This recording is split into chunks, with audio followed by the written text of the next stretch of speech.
Who doesn't know that theme? Who doesn't know that theme? Ladies and gentlemen, welcome to another episode of The Weigh-In.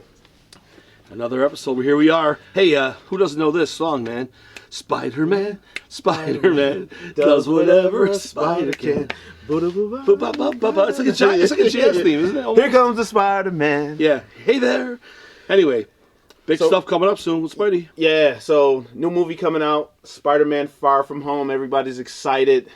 It's actually the last movie that ends the first saga, which Marvel has labeled the Infinity Saga. So the last Spider-Man movie that's coming out, or the second Spider-Man movie that's coming out right now, that puts a cap on it. Yeah, really nicely too.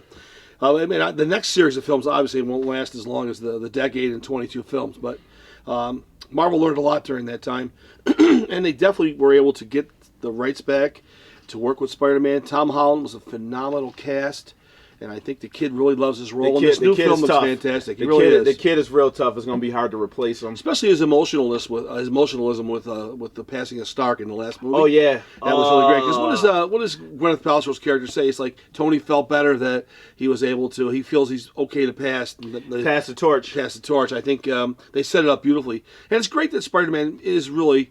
I mean, they got a lot of characters you could say are their main characters, but really, if you think about it, Spider-Man might be their main character, really. Yeah, no, we definitely talked about that. Yeah. Episode 4, like, he's definitely one of the pillars. Today, we're going to focus a little bit on Quentin Beck. Who is Quentin Beck?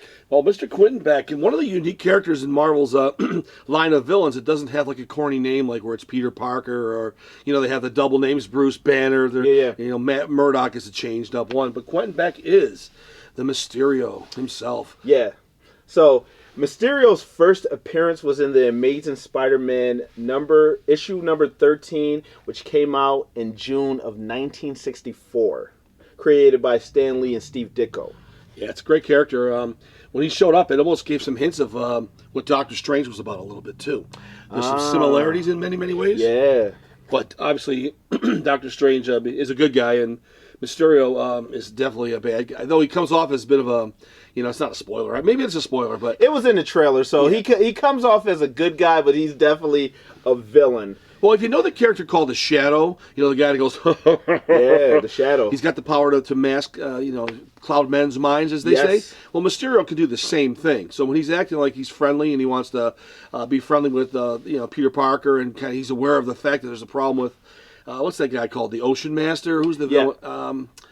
The guy with the water. He's Hydro. Yes. Hydro. And, Beck says, Mysterio says to Parker, like, let me know what's going on. Maybe we can work together. It could be all a ruse because he does cloud people's minds. Yeah, definitely subterfuge. So is Mysterio, is he a loner or does he work with anybody? Who does he work with?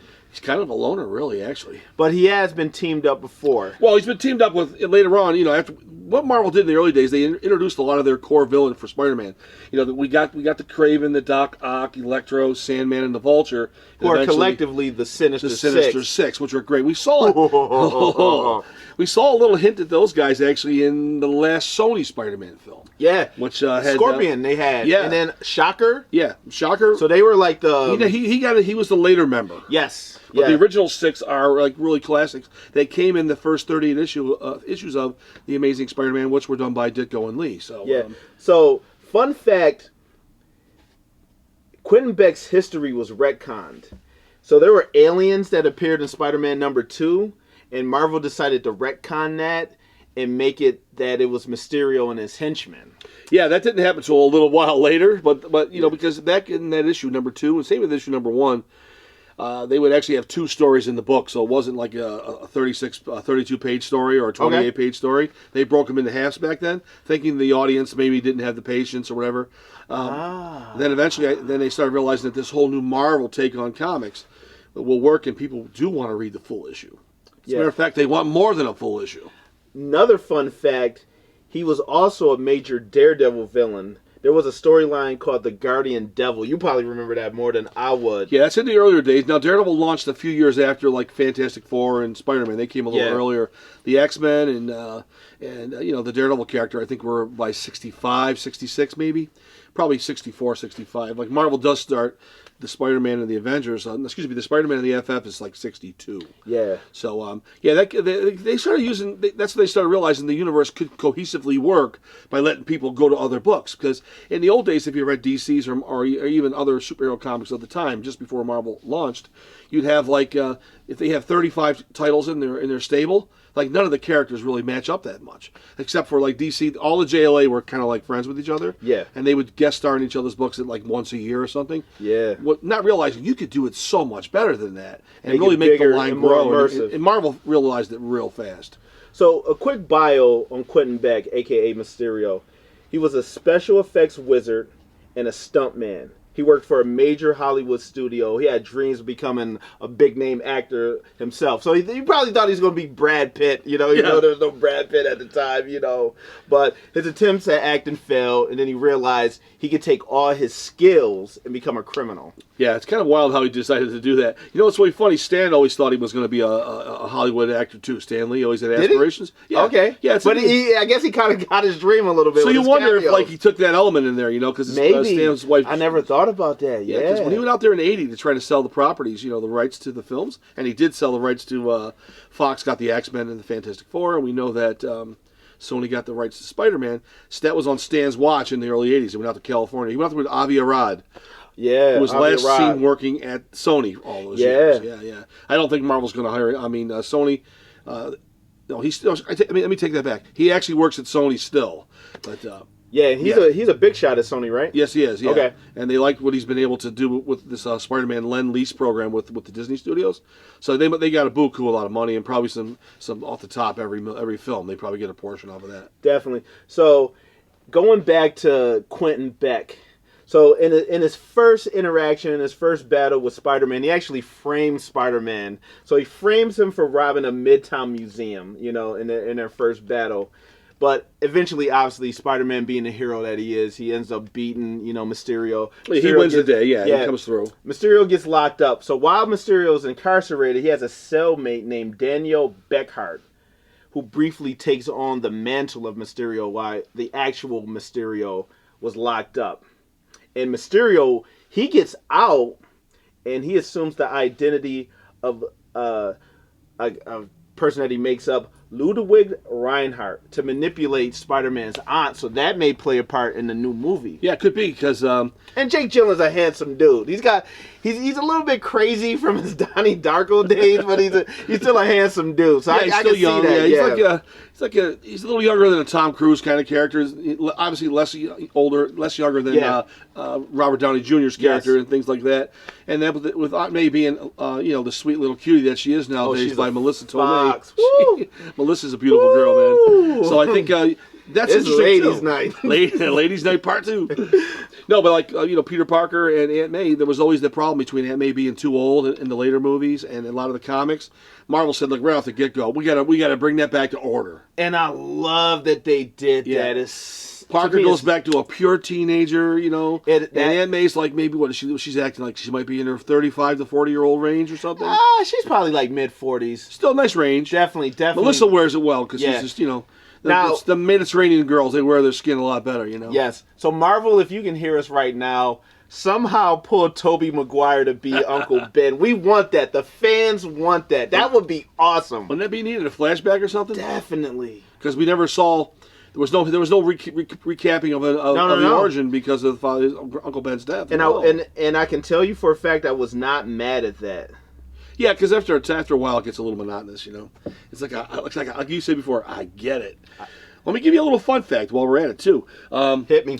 The original Sinister Six all get together in a spectacular 48-page Marvel annual for the time, and a continuous 48-page story, which is about a double-sized issue, almost like you could say it's a mini graphic novel. Yeah, it was Spider-Man Annual #1. It's one of my favorite Spider-Man titles of all time because you get all the original Sinister Six all meet in the book. That's dope. And they become for the first time? For the first time. Oh, that's dope. And what they did is every character gets a brief little moment on his own before they actually form as the true group. So every like 6th or 7th page, whatever it was, or every 7th page in the book, you'd get a full giant dynamic battle with Spider-Man and any one of the 6 original Sinister Six characters. It's a really nice book. I have a copy in my collection. I'll show it to you. I definitely, it's a phenomenal book. And after that, Marvel realized that, man, these Ditko characters are just off the charts.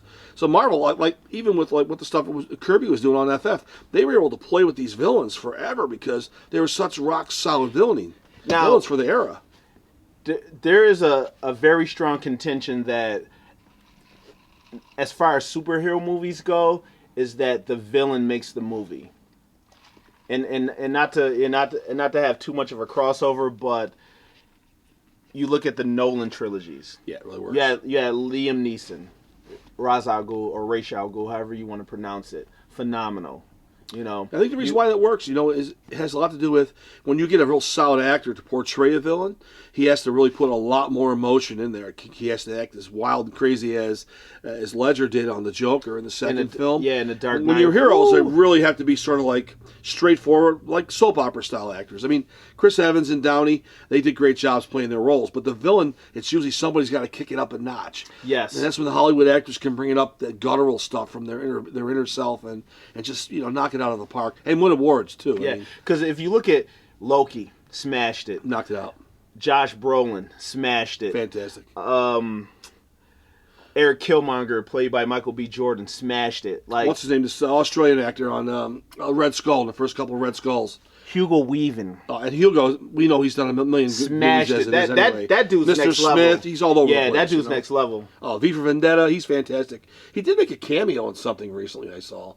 He even plays the main constable in Anthony Hopkins' Wolfman movie.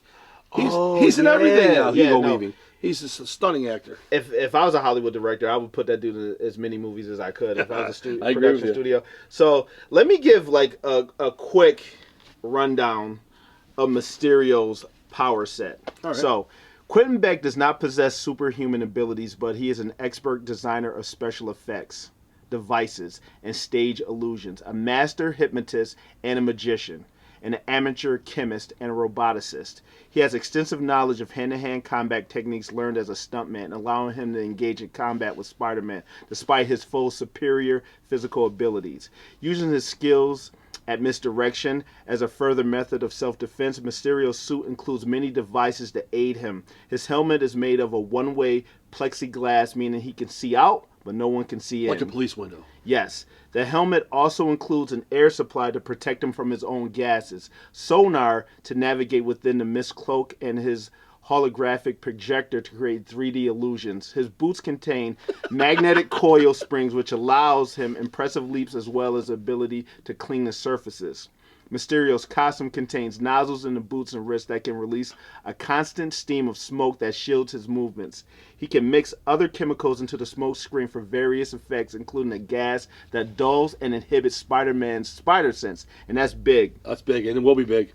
A gas that causes paralysis for 30 minutes, an abrasive that eats away at Spider-Man's weapons, hypnogens that make those around him more susceptible to his hallucinogens to cause vivid hallucinations. A combination of the hypnogens and hallucinogens, also with his holographic projectors, are how Mysterio achieves most of his illusions. The costume sometimes also includes offensive weaponry, such as lasers or knockout gas nozzles in the eye emblems on the shoulders, or electric coils within the cape to electrocute those who would touch it. Mysterio's a badass dude. Holy I didn't shit. even know this dude. I didn't know this much that was involved in this I didn't know this dude was that badass. Some of all these original characters, he might be the most complex and most unique character of all these guys. Why did they wait so long to grab this dude? You should have grabbed this dude earlier. Well, a lot of the comic fans love the character from the get-go. I mean, Kraven's kind of like a big musclehead. He's kind of like the Punisher, all right? Yes. He's kind of limited, right? Yeah. He's got a few claw things, almost like a proto proto Wolverine kind of thing. All right, Dr. Ock, he's pretty cool. He's a scientist. He's got the control with the stuff. You know I like Ock. Yeah, Ock's good, but these guys have got nothing on Mysterio, No, man. Mysterio's got a lot. Sandman can shape shift, and that's okay. The Vulture's an old man from they broke out of prison. Even though Michael Keaton crushed it as the Vulture. He did. You're absolutely right there. I didn't know Mysterio was that tough. And Electro is kind of limited too. I mean, Mysterio's the man. He is the man. He's the man. I wonder if he might play a bigger role as far as leading the Sinister Six. Oh, I think he's probably going to be the leader. I'm going to think, right? Yeah. I mean, everybody, a lot of the young fans and older fans do know Doc Ock a real lot, and we've seen the Sandman a lot. Poor Jamie, who played Electro in that last movie, sort of he didn't really get a chance to shine as much as he could have. But that's what they did. Nothing you can do about it. I think Jamie meant well. What are you going to do? You know, he had to play the role that was scripted for him. But you're going to also, I think, see these guys appear in more than one movie. Oh, absolutely. Because right now, as it stands, this is the first time we're seeing one guy here, right? We're not seeing any of these other characters. Well, we saw Electro. We saw the Vulture already. Yes, I take it back. But they're building these characters up. Yes, we might get a cameo feasibly of another one in this film. They were talking, it's going to lead to that big Sinister Six. There were talks a couple years ago about doing like a solo Sinister Six movie. I remember that. Yeah. Yeah. So real quick, and what do you think about this idea? So I think a lot of the title, as far as Spider-Man Far From Home and them showing shots of them being in Europe, is a misdirect.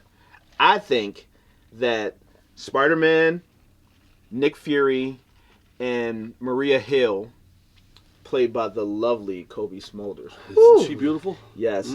Are going to go to Mysterio's homeworld. I think they're going to cross the multiverse. Maybe not like crazy multiverse jumping, but go to Mysterio's homeworld. Well, I mean, we don't know where the world is, do we? No, not necessarily. No. They did mention it in the trailer. So he's definitely not from Earth. He's not. The Mysterio, he says he's not from Earth. Okay, well, it's feasible. And Nick Fury kind of confirms it, but we don't know because this is only the trailer. Well, they can cut that trailer anyway. Because of the Spider-Verse as we're talking about, I would say, why would you not go to the Spider-Verse? It makes a lot of sense. If you're going to be leeching from that and actually working off of the Spider-Verse for all your new threads and everything in your storylines, why not go with it? Absolutely. So anyway. Yeah, so that's Quentin Beck, and it sounds like he is going to be a formidable foe for I expect him to be back more than once, too. I look forward to him to be the leader of the Sinister Six in maybe about another 2 or 3 films, let's say. Hell yeah. Ladies and gentlemen, that was the weigh-in. Thank you very much, everybody. Have a good night.